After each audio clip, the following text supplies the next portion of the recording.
Let's get to the very easy yet tricky riddle number 1. If it takes 5 machines 5 minutes to make 5 t-shirts, how long would it take 100 machines to make 100 t-shirts?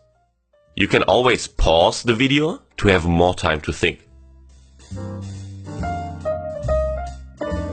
3, 2, 1. Your intuition might have fooled you if you didn't think carefully before answering. The answer is 5 minutes. Each machine takes 5 minutes to make its t-shirt. Therefore, each of the 100 machines would have finished making its t-shirt in 5 minutes. The second riddle is a bit harder. There is a special offer at a close garden shop. They sell super grass, a patch of sod that doubles in size every day.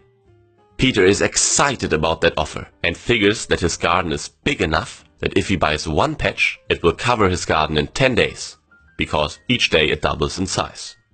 Peter decides to speed up the process and buys 2 patches of sods. How many days will it now take for the super grass to cover the whole garden? Pause here and take your time if you want to. 3, 2, 1.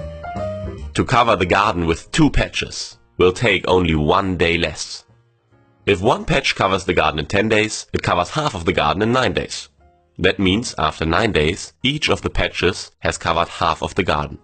If you got that right, well done. If you solve the next, you're already above average. A young man is traveling with his wolf and 2 sheep. The wolf likes the taste of sheep a lot, and that means if the man leaves the wolf alone with the sheep, the wolf will eat them. They come to a river and need to cross it. The man finds a small boat that can carry only him and 1 animal. Now he got a problem. How can he get himself, the wolf, and the 2 sheep across the river safely? Pause the video now to figure it out. 3, 2, 1. Did you come up with the answer? The first thing the man needs to do is take the wolf over and return with nothing. Then he can go over with 1 sheep and return with a wolf. Now go over with the 2nd sheep and leave the wolf alone. Again return with nothing and finally take the wolf over. Now we come to the hard riddles.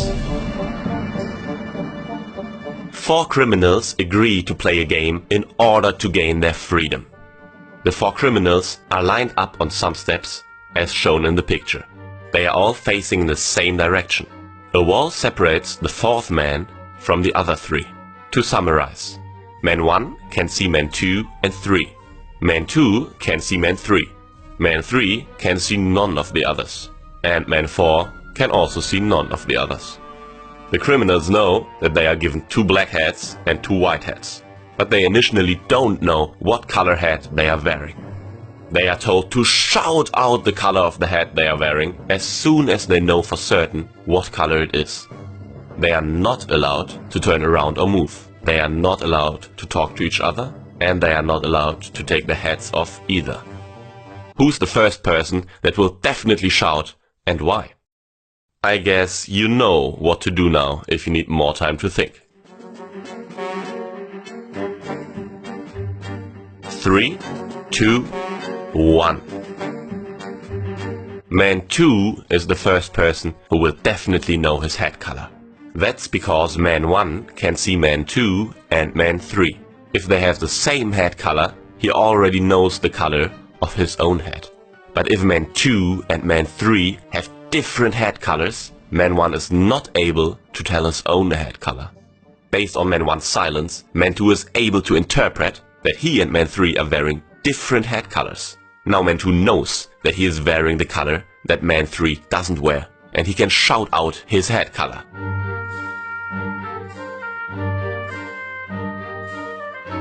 A good friend challenges you. He hands you a normal deck of 52 cards. He tells you that 13 of the 52 cards are face up, the rest face down, and the face up cards are distributed randomly throughout the deck. You are blindfolded and can't see anything. Your task is to create 2 piles of cards with the same number of face-up cards, and you have to use all the cards. How can you accomplish this seemingly impossible task? Remember, you have no idea where on the deck the face-up cards are, and you don't see anything. Pause here to have more time to come up with a solution. 3, 2, 1. A great riddle. There's one strategy that guarantees you to win. Take the first 13 cards off the top of the deck and flip them over. This is the first pile. The second pile is just the remaining 39 cards. Let's look at an example. We assume that from the first 13 cards, 8 cards of them are face up.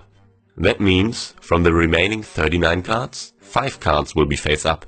When we flip the cards from the first pile of 13 cards, 5 of them will become face up and 8 will be face down.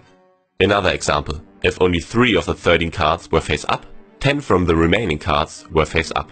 When we flip the 13, we have the same amount of face up cards again, which is 10.